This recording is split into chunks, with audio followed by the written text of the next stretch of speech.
All right, you're tuned into another edition of Revealing the Diamond. This is like the Revealing the Diamond 2.0, and thank you for taking the time to listen to these podcasts. My whole intention behind doing these podcasts is to bring awareness into the world today with the gaining in popularity of yoga and meditation, to bring some light to what yoga and meditation is and how it can serve you. So hopefully you've been able to tune into the previous Revealing the Diamond episodes, and if you haven't, and this is your first time listening, you can go back through the iTunes and listen to all the different episodes of the podcast. And thank you to everyone who's been downloading. It's been remarkable, the response that we've received for this. And I would like to also make a little note and say, if you know anybody that you really think should be on the podcast as a guest, it's been really great working with Richard, and I will continue to work with him on the podcast. But we are thinking about getting some different people on here to have some conversations about the podcast. And also, if you're listening on iTunes, two requests. One is to start watching. We do these on Instagram Live, so you can tune into those. Just follow me, Tiaga Prem, Tiaga Prem. That's the Instagram handle. You can find me on there and catch these live. And then the other is, if you are a regular listener on iTunes, if you wouldn't mind just giving us a review and letting people know in the iTunes world that what we're doing is of great value, if you believe that. And if you don't use iTunes or you don't use Instagram, just tell your friends about this podcast if somehow this fell into your lap. Okay? Awesome. And to you, everybody on Instagram, thanks for listening. Yes, Ali, definitely Andrew Measley is going to be a guest on the show, as long as we can make it through a whole episode without laughing uncontrollably and making it so that it's impossible to understand anything we're talking about, because we like to have a good time. So basically what happened here is that somebody was bringing up in a recent interview locally that Kundalini Yoga is a spiritual yoga that uses less traditional postures. And I thought, well, yes, it is a spiritual yoga, and yes, it is of great benefit, but the comment on it being less traditional is an interesting one, because the word asana in and of itself means to sit. It doesn't mean to stand on your head or to put your leg behind your head or anything like that. Now, I'm not here to discount the poses. In fact, I wouldn't be sitting here today if it wasn't for doing the poses. But I am here to kind of give some insight into the idea that these techniques are somehow less traditional.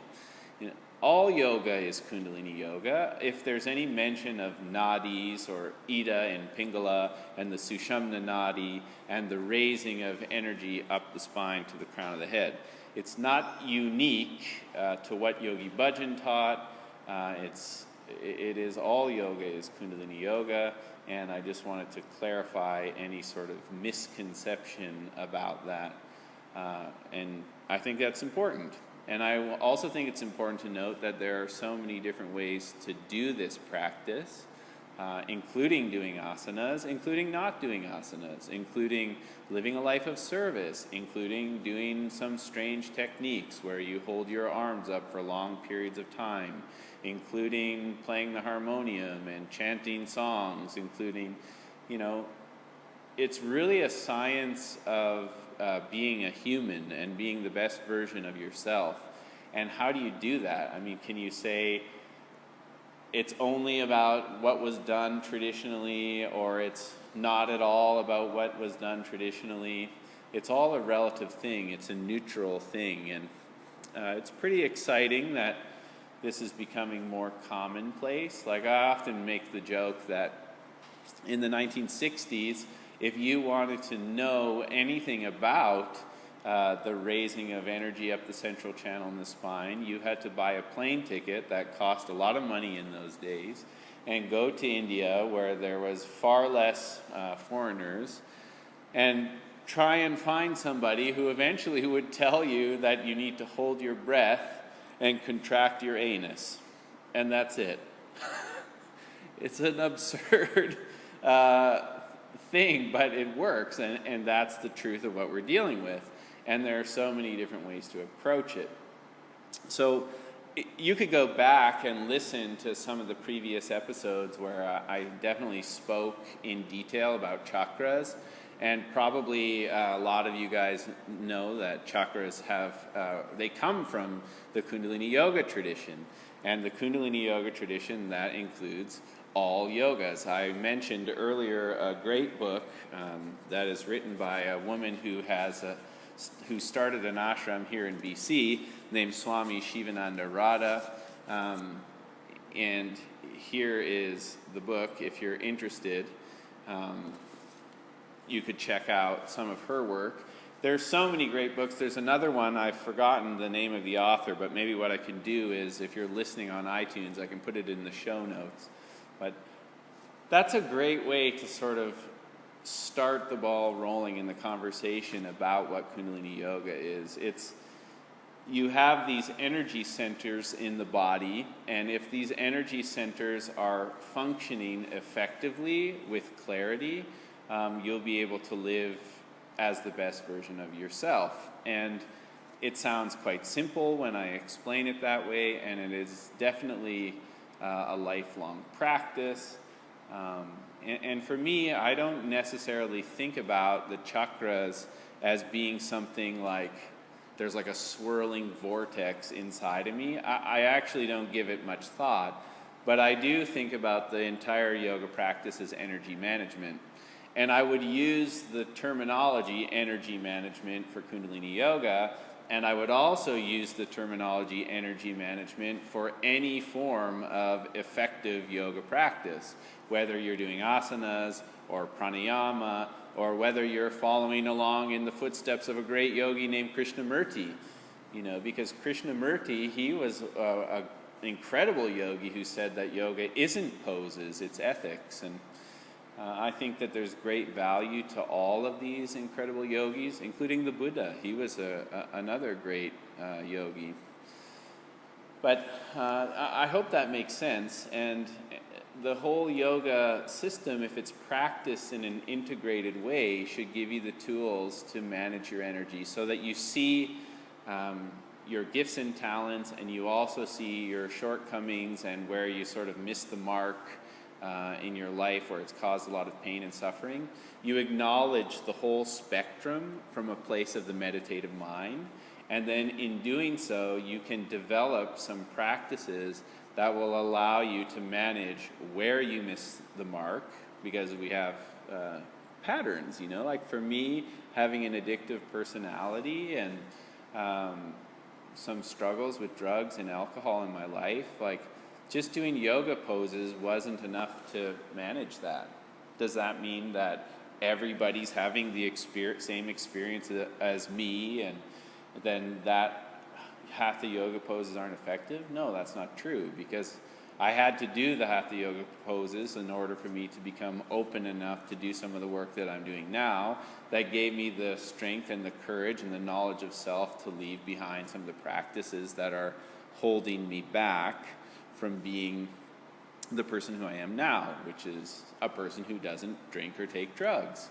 And it was a long process. But as a teacher, I've gone through that empirical experience beyond philosophy and beyond the rules or anything like that. And now it is my duty, because of my experience of those karmas and my ability to see my gifts and talents, and also to see my challenges, to step forward as a teacher and try and elevate people who may be passing through those same challenges. And that means that there may be people who are passing through different challenges. Maybe you have postpartum and you've had a child and you find it really difficult to get back into a routine where you feel good about your body. I definitely know some starting points with that and some asanas that could help serve you, but you're better suited with a teacher who's passed through those experiences. And the amazing thing about yoga practice is that if you really are applying yourself to say, look, I really want to live as the clearest, best version of myself, to me, that's a yogi. And you have to be really honest with yourself to do that. And in my experience, an integrated yoga practice has the means to help you deal with any of your perceived shortcomings. And that's why we do Kundalini Yoga. Hopefully this is coming through clearly in some sense. I can kind of put it into a nutshell for you where, the base point of a yoga practice or a spiritual practice where you start to have a yearning for self-realization, the base point of that is taking care of your basic needs, and that means in the old books they talk about the yogi not sleeping too much and not sleeping too little, the yogi not eating too much and not eating too little. The yogi, there's a lot of details in the Hatha Yoga Pradipika about how the yogi should be in a home where there aren't too many distractions. But also there is some strange lens stuff that have come through the Hindu religion and got into the science of yoga that somehow, like a yogi, should be celibate. I don't know that that's exactly what the yogis meant. I think what it is a practice of energy management. If I go out and sleep with everybody that I see, or mentally do that, it's going to make it very difficult for me to see who I am in relationship to my conditions, because I'm sleeping around in my mind, and that's a challenging thing. It's hard to manage your energy like that. Now, could I sit here and say that it's not possible to have multiple partners who you love and have a consensual sexual relationship where you can see who you are and love and support each other? Maybe. I have no idea. I haven't had that experience in my life. But I have had experiences where, I haven't been always the most upfront and honest person with relationships, or I've caused a lot of pain in people's lives, and it's very difficult to see who you are in relationship to that. But at the same time, when you pass through those times of pain, it is revealing to you through the pain who you are, and eventually it's going to catch up to you if you're inflicting pain on others. And these are all sort of lower triangle energy experiences. It's part of being human.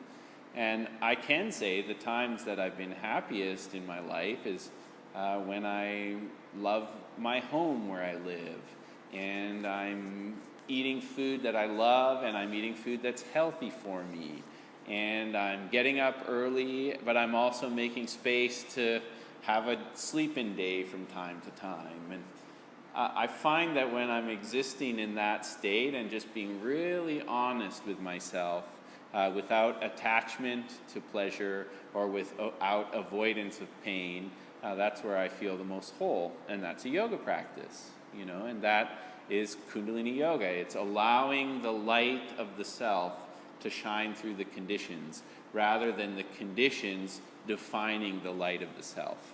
And that's what we're dealing with.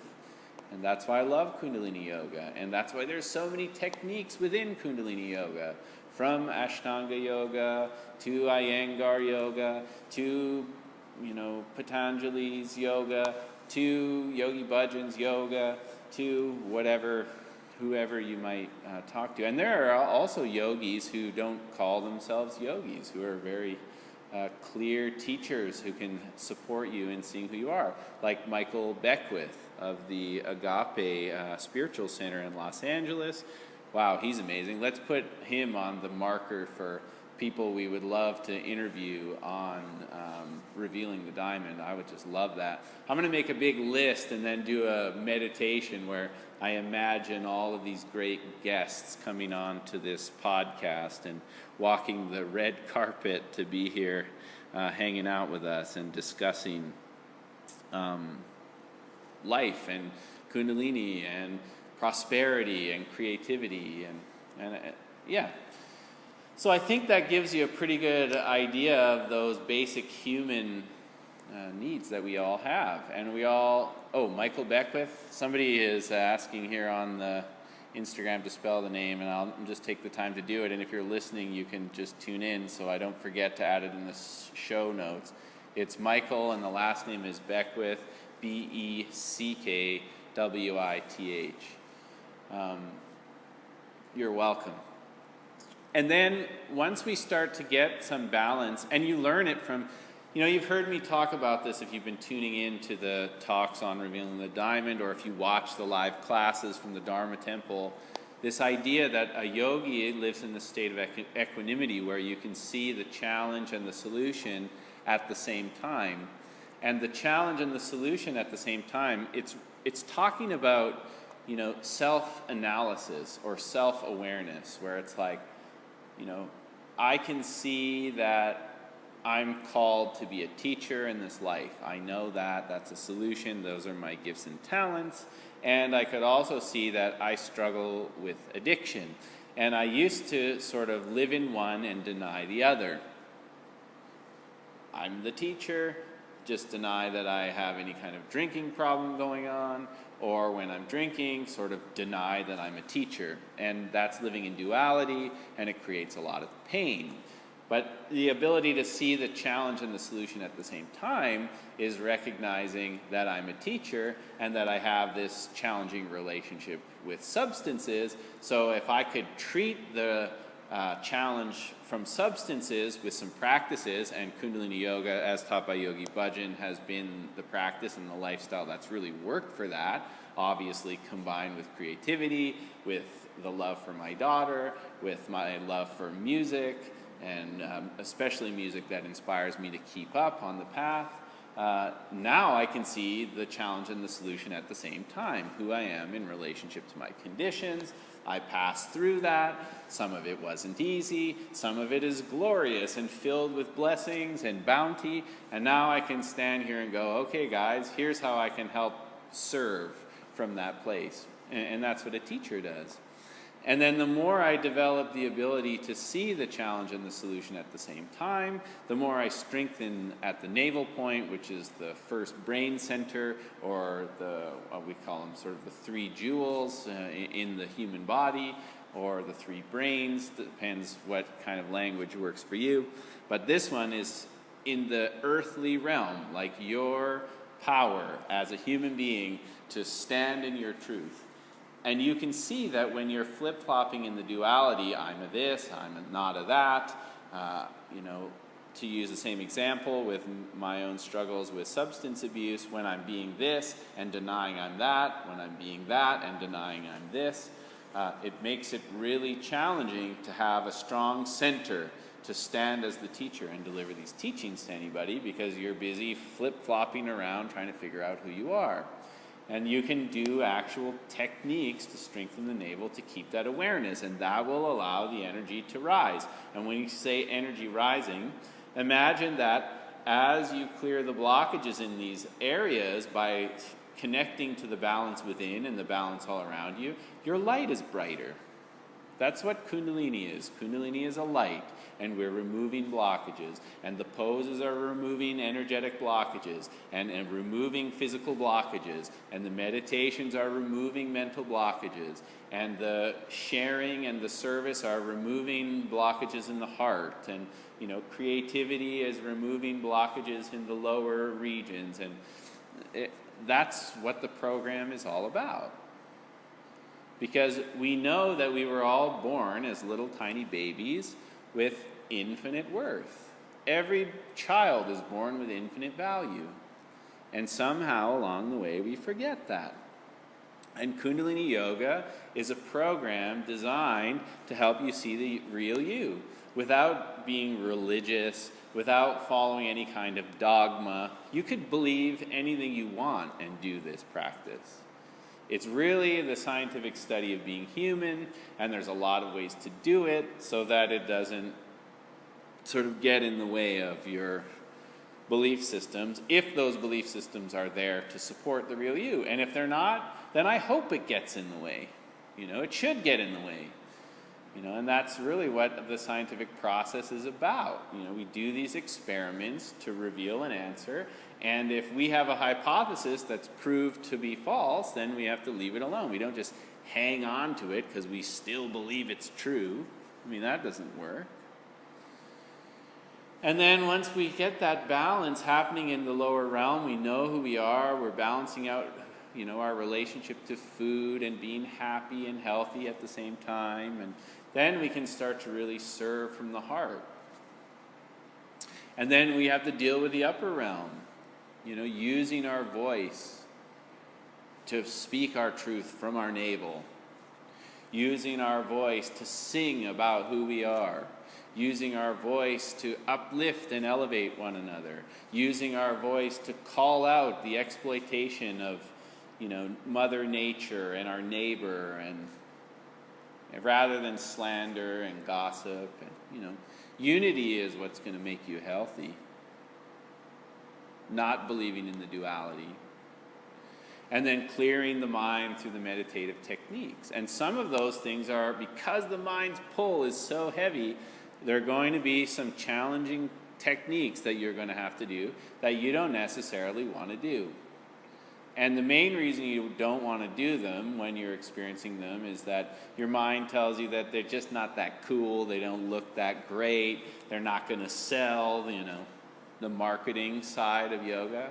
Like if I do some kind of exercise where I'm sticking my tongue out and moving it all around and it's a pain in the ass and it looks weird, well, I don't want to do it because it doesn't look that cool. But if you notice that your mind telling you what it is, this and that and the other thing, and if you can just stay neutral with it, then eventually you won't have to do that. And it isn't about looking cool. We don't do yoga to look cool. We don't do yoga to get validation from something outside of us. We do yoga to remember who we are, to remember that we don't need any validation from outside of us. We were born with infinite value. Who's going to confirm that? You are. And the pull of the mind is heavy. So we got to do some stuff to pass through that. And really, when we do these exercises that are held in one position for a long period of time, beyond the mental side of it, it's to strengthen the nervous system. We're living in a time where our nerves are shot. Just in Vancouver, yesterday, there was a road rage incident where two people got out of their cars screaming and yelling at each other, and a rear windshield of the car was smashed with a 4-year-old child sitting in the back of the car, while these two people are screaming and yelling at each other about merging in traffic. Do you think that happened because these two people were born duds to lousy parents, and we should just do away with those losers? No. It's not even really their fault that that's happening. The nervous system is shot. Nobody's taught them anything about meditation. They believed in the emotional experience at the time, and they responded like most humans in a natural way if they're unaware of who they are, and that's through their emotions. And that's a wake-up call. Because if you create a relationship with your mind where you have mental clarity and your nerves are strong, when the person is screaming and yelling at you, it will be easier for you to just let it go. You don't need to get out of your car, especially if you have your kid in your car with you. Do you need to get out of your car and get angry? It won't serve. And the more you develop these techniques through the practice of Kundalini Yoga, the more you can see that the other person is you. That the other person is only responding that way because they don't know who they are in relationship to their conditions. And Kundalini Yoga is available as a practice to show you who you are in relationship to that. So you can show up in the mouth of madness, in the face of the times where people are responding to each other emotionally and worked up and the nerves are fried, and you can show up with the mind of the Buddha amongst the chaos. You can see the challenge and the solution at the same time. So all yoga, this is the goal of all yoga. And if your yoga practice isn't speaking to this, start to explore other realms of practice. It isn't about being a this or a that or what, belief system in yoga you subscribe to, and really it's not about that. Kundalini Yoga is the science of being the best version of you, seeing your gifts and talents, seeing your shortcomings, your pain and your suffering, acknowledging all of it, and then using your intelligence to find a teacher who can help serve you based on your conditions, and then keeping up with your commitment. And then above all else, listening to the teacher within you who will guide you. So thanks for taking the time to listen to this, guys. We're going to keep rolling with this Revealing the Diamond podcast. It's been such a blessing to share these teachings. I'm always on the Dharma Temple site Monday to Thursday at 6:15 a.m. Pacific time for half an hour meditations. So you can catch those every day. Also, you can catch every time I teach at Dharma Temple. I always put the discourse on my Instagram, which is Tiaga Prem Instagram, so you can catch the teachings there. And those of you who are on Instagram, remember that you can catch all of the recordings of this podcast, so you can listen to it in your car, you can share it with your family and friends, you can do whatever you need to do with it, but keep spreading love and light in the world, and thank you so much for everybody who supports me. I have a good tour schedule coming up here through Alberta. This coming weekend, I will be in Kelowna, BC, so that's the 23rd, I guess. 23rd. Is it the 23rd today? I think so. I'll be in Kelowna, BC anyways this weekend. And then the last weekend of September, I'll be in Grand Prairie at Seva Yoga Co. And then the following weekend after that, I'll be at Bloom Festival in Edmonton with my pals Danielle Laporte and Guru Jagat. So that's going to be an incredible time. And then following that, I'm doing a 3-day course in Calgary at Yoga Passage. That's the 18th to the 20th. And then the 22nd at Junction 9 in Calgary. So you can catch me at all of those places. If you're in Vancouver, as always, you can catch me at the Dharma Temple. Wow, that was a lot of information. I'm glad that I was able to get to the end of it. So thank you so much for tuning in. Lots of love, everybody online. Kelby, Ali, Elemental Vibe, thanks for tuning in and listening. Jen Tower, and everybody else out there in the world of yoga, meditation, love, light. Go out there, be the forklift, elevate the people, meet them where they're at, and lift them up. Love you. Sat Nam.